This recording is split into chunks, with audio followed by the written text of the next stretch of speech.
والسلام علی سید المرسلین اما بعد فاعوذ باللہ من الشیطان الرجیم بسم اللہ الرحمن الرحیم قال اللہ تبارک و تعالی فی القرآن المجید والفرقان الحمید یا ایہا الذین آمنوا اتقوا اللہ وکونوا مع الصادقین آمنت باللہ صدق اللہ العظیم وبلغنا رسول النبی الامین الکریم ونحن علی ذلک لمن الشاہدین والشاکرین والحمد للہ رب العالمین۔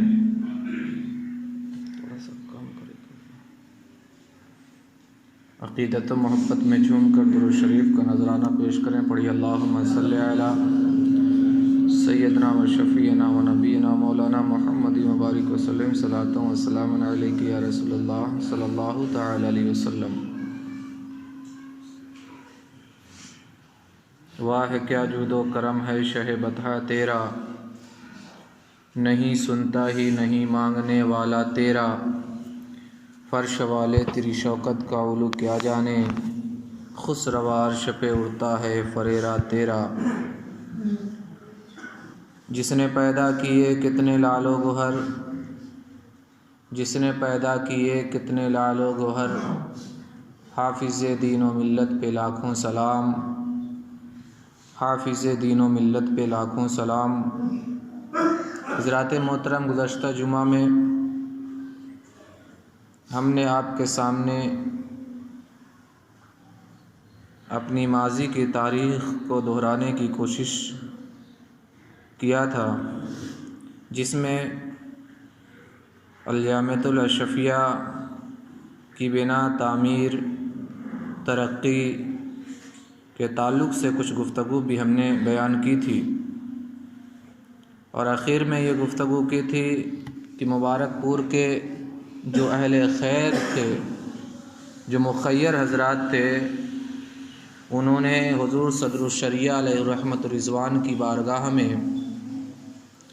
یہ پیغام بھیجا تھا کہ حضور ہمارے لیے کسی ایک ایسے مدرس کا انتخاب کر دیجئے جو یہاں کی سنیت کی حفاظت کر سکے اور یہاں کی سنیت کو باقی رکھ سکے، اور اچھا عالم دین ہو۔ تو حضور حافظ ملت علیہ الرحمۃ الرضوان کو صدر الشریعہ علیہ الرحمۃ الرضوان نے 1352 ہجری میں شوال کے مہینے میں خط لکھ کر کے بریلی شریف بلایا۔ اس وقت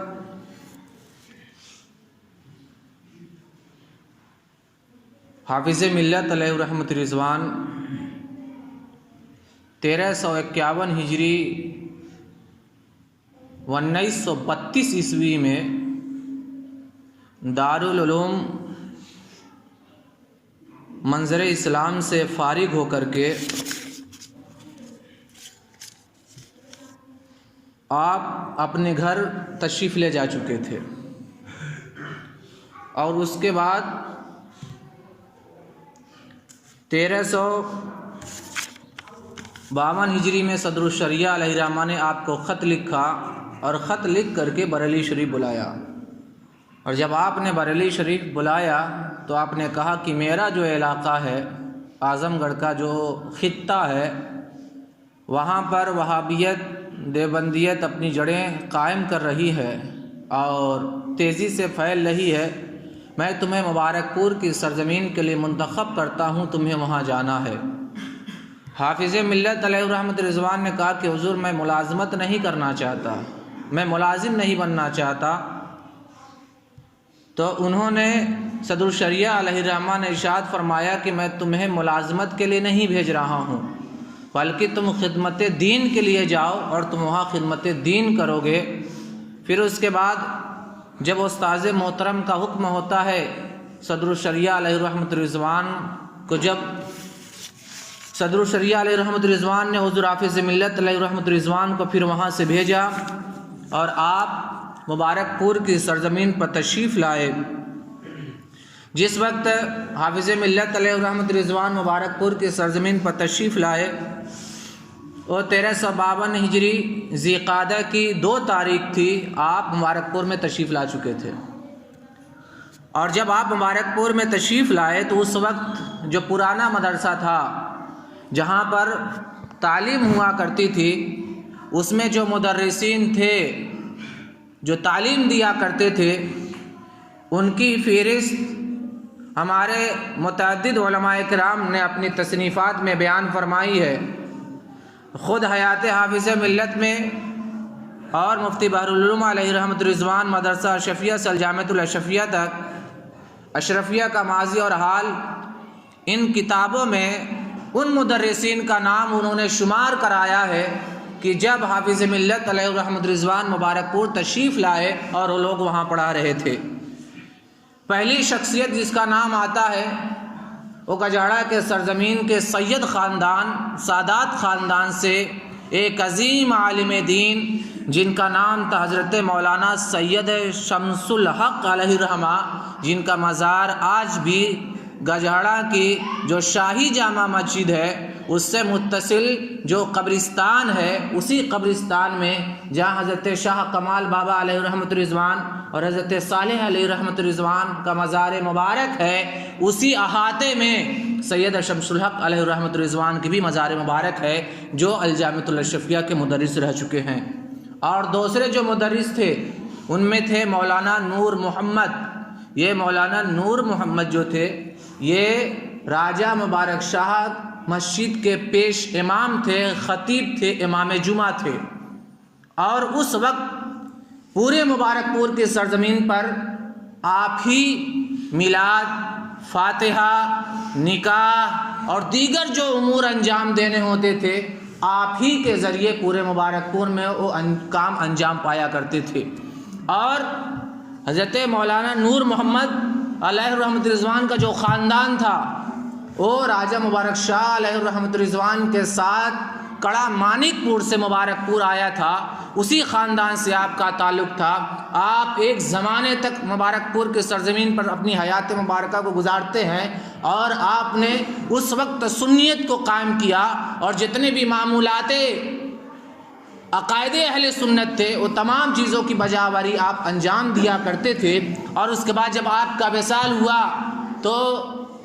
اسلامیہ ہاسپٹل کے بغل میں جو بن رہی باغ ہے، قبرستان بن رہی باغ، اسی میں جو سامنے پچھم کی سمت میں مسجد ہے، اسی مسجد کے ہی ٹھیک پورب جانب آپ کو دفن کیا گیا۔ ایک روز میں گیا کہ ہو سکتا ہے کہ نشان ہو اور پتہ چل جائے کہ یہی مولانا نور محمد کی مزار ہے، لیکن وہاں کوئی نشان باقی نہیں ہے۔ بہرحال اتنا کہنے کا مقصد یہ ہے کہ آپ اس وقت مدرس تھے جب حافظ ملت علیہ رحمۃ رضوان مبارک پور تشریف لائے تھے۔ اور تیسری شخصیت جو تھی وہ منشی جواد علی خان تھے، اور چوتھی جو شخصیت تھی وہ حافظ عبد الغفور تھے۔ یہ حافظ عبد الغفور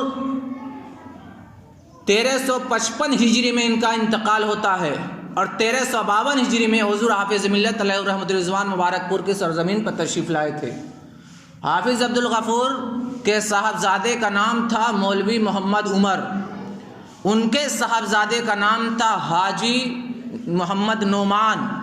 اور یہ وہی ہیں جن کا نعمانی دواخانہ چلتا ہے۔ تو نعمانی دواخانے جن کے نام سے منسوب ہے یعنی حاجی نعمان صاحب، ان کے دادا کا نام تھا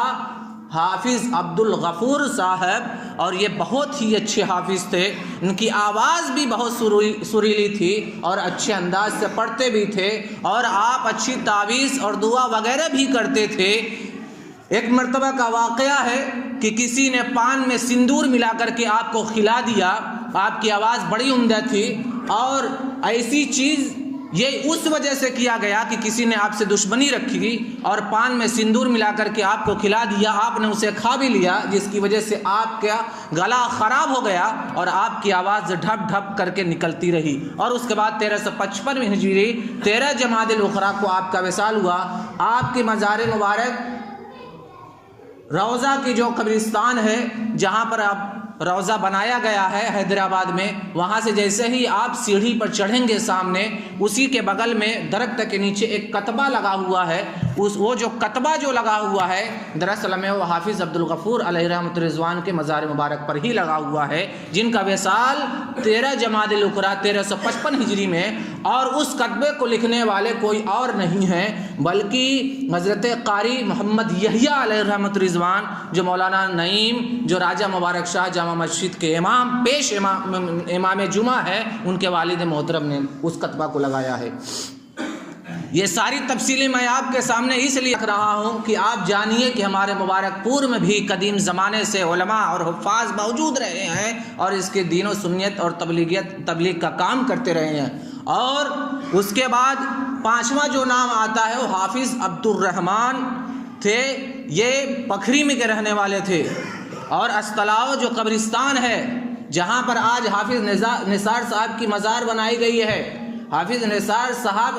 کے بغل میں ہی حافظ عبد الرحمن عرف ٹیٹی بابا علیہ رحمۃ رضوان کا مزار مبارک ہے. پہلے ایک مکان تھا، اس میں جب آپ داخل ہوتے رہے ہوں گے تو آپ جسٹ پچھم سائڈ میں دیکھتے ہوں گے دیوار سے متصل ایک مکان تھا، اسی میں وہ رہتے تھے. کسی نے آپ کے مکان پر قبضہ کر لیا اور آپ کو بہت ستایا، تکلیف دی، تو آخر عمر میں آپ وہی استلاؤ میں جا کر کے اسی قبرستان میں آپ ایک حجرہ بنا کر کے رہتے تھے، اسی میں آپ نے قیام کیا. آپ اشرفی میاں علیہ رحمۃ رضوان سے مرید تھے. عزیزان ملت اسلامیہ، وہ بھی علی جامعۃ الاشرفیہ میں بچوں کو پڑھاتے تھے. ان کے پڑھانے کا انداز بہت عجیب تھا. اگر آپ کو اس پڑھانے کا انداز جاننا ہے تو مدرسہ اشرفیہ سے جامعۃ الاشرفیہ تک، یا حضور بحر العلوم علیہ رحمۃ رضوان کی جو حیات پاک ہے، جس کو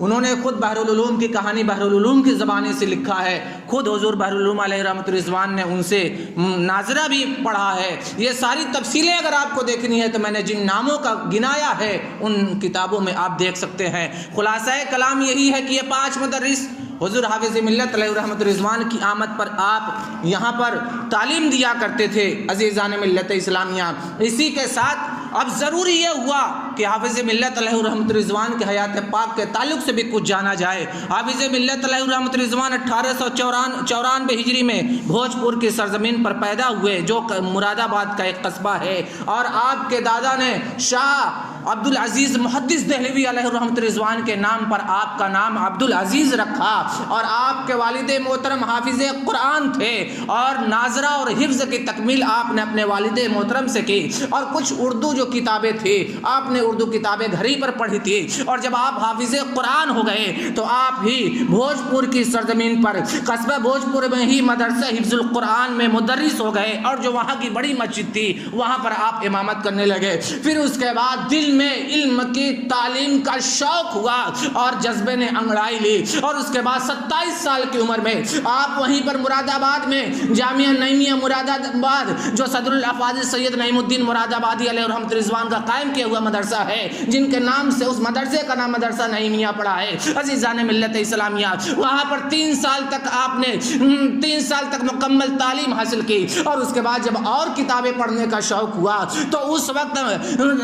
وقت اجمیر کی سرزمین پر، اجمیر شریف کی سرزمین پر ایک تھا دارالعلوم معینیہ، جہاں پہ صدر الشریعہ علیہ رحمۃ رضوان تعلیم دیا کرتے تھے. اور جب آپ کے علم کا شوق پیدا ہوا، جب آپ کو علم کا شوق پیدا ہوا تو صدر الشریعہ علیہ رحمۃ رضوان کی بارگاہ میں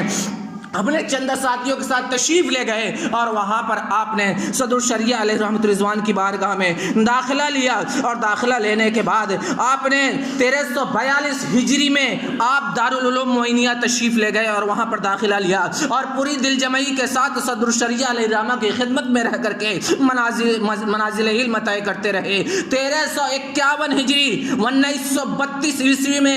آپ دارالعلوم منظر اسلام بریلی شریف سے دورہ حدیث کو مکمل کیا اور آپ کی دستار بندی ہوئی. عزیزان ملت اسلامیہ، جس وقت صدر الشریعہ علیہ رحمہ دارالمعینیہ سے ہو کر کے آپ بریلی شریف آپ صدر الشریعہ علیہ رحمۃ رضوان بریلی شریف دارالعلوم منظر اسلام میں تشریف لائے تھے، استاذ محترم کے ساتھ ساتھ یہ جو شاگرد رشید تھے یہ بھی چلے آئے تھے، اور یہیں سے آپ کی فراغت ہوتی ہے. اس کے بعد آپ گھر جاتے ہیں اور 1352 ہجری میں صدر الشریعہ علیہ رحمۃ رضوان نے آپ آپ کو خط لکھا، بریلی بلایا اور بریلی بلا کر کے پھر آپ کو مبارک پور بھیجا۔ اور مسلمانوں اس کے بعد کی تاریخ آپ ملاحظہ فرمائیے کہ 13 شوال 1352 ہجری 1934 میں مبارک پور پہنچے اور مدرسہ شفیع مصباح العلوم واقع محلہ پرانی بستی میں آپ نے تدریسی خدمات کو انجام دینا شروع کیا، اور 1353 ہجری میں گولہ بازار میں دارالعلوم اشرفیہ مصباح العلوم کی تعمیر کا آغاز ہوا، جس کی سنگ بنیاد حضور اشرفی میاں نے رکھی تھی۔ اور اس کے بعد 1392 ہجری 1972 عیسوی میں الجامعۃ الاشرفیہ کا سنگ بنیاد رکھا گیا، اور اس کے بعد آج آپ الجامعۃ الاشرفیہ کی شان سے کھڑا ہے، سنیت کی حفاظت کس طریقے سے کر رہا ہے، اور کتنے علماء پیدا ہوئے، اور علم کی شعائیں کس طریقے سے لٹا رہا ہے، یہ ساری چیزیں ہماری نگاہوں سے پوشیدہ نہیں ہے۔ اسی لیے تو شاعر نے کہا ہے، جس نے پیدا کیے کتنے لالوں گوار، حافظ دین و ملت پہ لاکھوں سلام۔ عزیزان ملت اسلامیہ، ہمارے سامنے حافظ ملت علیہ رحمت رضوان کی پوری زندگی حیات پاک کھلی ہوئی کتاب کی طرح ہے۔ آپ سنت کے اتنے زبردست عالم تھے، اتنی سنت کے زبردست پابند تھے کہ کبھی آپ سنت کو ترک نہیں کرتے تھے۔ سوانح حافظ ملت میں یہ بیان کیا جاتا ہے کہ ایک مرتبہ آپ کے دائیں قدم میں زخم لگا اور جاڑے کا موسم تھا، جاڑے کے موسم میں ہی موزہ پہنا جاتا ہے۔ ایک شخص دوا لے کر کے حاضر ہوتا ہے اور آنے کے بعد کہتا ہے کہ حضور یہ دوا ہے، آپ پیر میں لگا لیجئے۔ اس وقت آپ موزہ پہنے ہوئے تھے، دونوں قدموں میں موزہ پہنے ہوئے تھے، لیکن عزیزان ملت اسلامیہ آپ اندازہ لگائیے کہ موزہ اتارنے کا جو سنت طریقہ ہے کس طریقے سے انجام دیتے ہیں۔ آج ہم بھی موزہ پہنتے ہیں اور موزے کو اتارتے ہیں، لیکن سنت کا خیال نہیں کر پاتے ہیں۔ لیکن حافظ ملت علیہ رحمت رضوان کس طریقے سے سنت پر عمل کرتے تھے اور کس طریقے سے سنت کے پابند تھے، اس سے واقعے سے ہمیں سمجھ میں آتا ہے۔ آپ نے پہلے بائیں پاؤں کا موزہ اتارا اور اس کے بعد دائیں پاؤں کا موزہ اتارا، تو پوچھنے والے نے پوچھا کہ حضور زخم تو دائیں پیر میں ہے، لیکن آپ بائیں پاؤں کا موزہ اتار رہے ہیں۔ تو حافظ ملت علیہ رحمت رضوان نے ارشاد فرمایا کہ دیکھو، موزہ پہننا داہنے پیر میں شروع کرنا چاہیے، اور جب نکالنا چاہیے تو بائیں پیر کا پہلے موزہ نکالنا چاہیے، یہی سنت ہے۔ اگرچہ میرے قدموں میں دائیں قدم میں زخم ہے، لیکن میں نے سنت کے مطابق پہلے بائیں قدم کا موزہ نکالتا ہوں، اور اس کے بعد آپ نے پھر دائیں قدم کا موزہ نکالا اور اس پہ دوا کو استعمال کیا۔ عزیزان ملت اسلامیہ، قرآن کا ادب کس طریقے سے کرتے تھے۔ ایک مرتبہ گولہ بازار ہی کے مدرسے کا واقعہ ہے کہ کچھ طالب علم تھے، ان میں سے ایک طالب علم قرآن شریف کو اپنے سینے سے لگائے ہوئے تھے، قرآن کو لیے ہوئے تھے۔ حافظ ملت علیہ رحمت رضوان نے ارشاد فرمایا کہ آگے بڑھو، اس لیے کہ تمہارے ساتھ قرآن شریف ہے، اور بچے آگے جانے سے ہچکچانے لگے کہ استاد کے آگے کیسے جائیں، اور یہی ادب کا تقاضا بھی ہے۔ لیکن حافظ ملت علیہ رحمت رضوان نے اس طالب علم سے کہا کہ تم آگے آگے چلو، میں تمہارے پیچھے چلتا ہوں، اس لیے کہ تم نے قرآن لیا ہے، میں آگے چلوں گا تو میری پشت قرآن کی طرف پڑھے گی، یہ گوارا نہیں ہے۔ اس لیے اس بچے کو آگے آگے کر دیتے ہیں اور اس کے بعد آپ پیچھے پیچھے چلتے ہیں۔ آپ کی آنکھوں میں جو تیزی تھی، جو چمک تھی، وہ سنت پر عمل کرنے کی بنیاد پر تھی۔ آج بہت سے لوگ آنکھوں کی بیماریوں کے شکار ہیں، روشنی بھی ختم ہوتی جا رہی ہے، دکھائی بھی کم پڑتا ہے، لیکن قسم خدا کی اس واقعے کو سن کر کے آپ کا ایمان تازہ ہو جائے گا۔ حضور حافظ ملت علیہ رحمت رضوان کی سوانح حیات میں یہ بھی بیان کیا گیا، ایک مرتبہ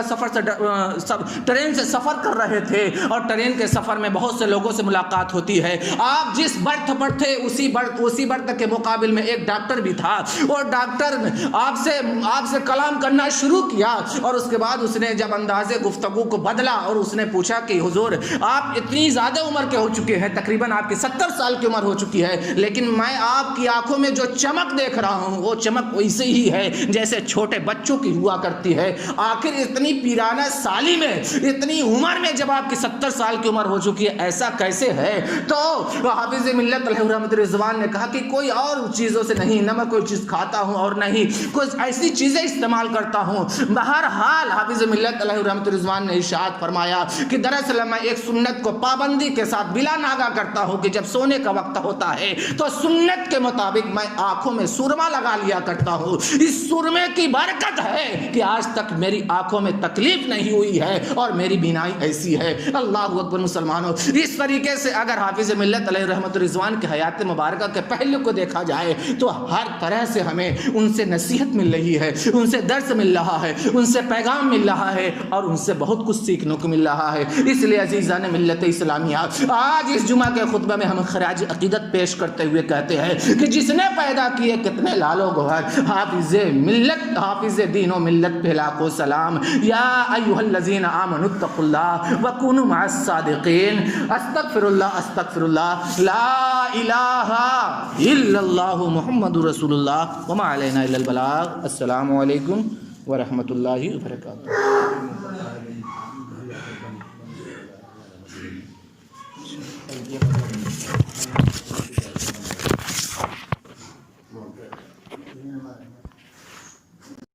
والسلام علی